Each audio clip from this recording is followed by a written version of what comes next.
Hi, it's Global Politics with Jim Martin. Today I want to talk about the protests in Serbia. Before I do, a little bit of context. Serbia is a Balkan country. It has about 6 million people that live there. It's a little bit smaller than the size of Pennsylvania.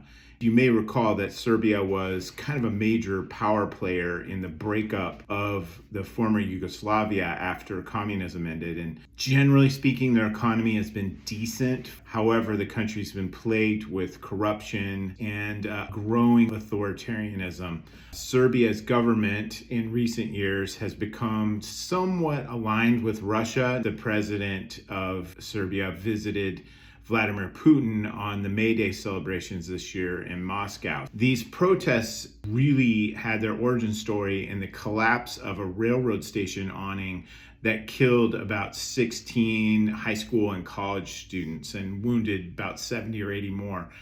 This was due to shoddy construction and reignited this lingering dissent regarding corruption in government and in the doling out of government contracts. This metastasized pretty quickly. The government was rather heavy-handed about these protests. That brought in other groups. One group known for being opposed to police brutality, and another group which is about pro-democracy in Serbia.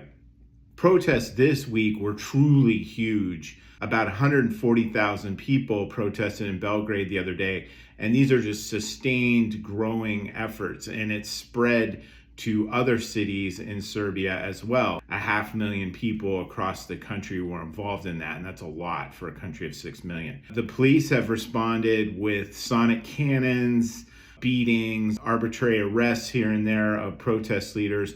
So far, the president of Serbia, Aleksandar Vučić, has refused to accede to any of their demands, and that has led these protest movements to really up the ante. Initially, we're just talking about, hey, corruption things, and let's prosecute some people. And now they're pretty unified in the message of we want new elections. These protest movements are not necessarily associated with a party. They're just out to disrupt the system. There's been some big strikes too. So growing sense of perhaps change in Serbia. It's hard to say. Will this end up being another situation like Georgia? We'll see. It's one of those interesting moments in the history of a country which may lead to some actual positive change. I hope you find that interesting, and I look forward to talking to you again soon. Thanks.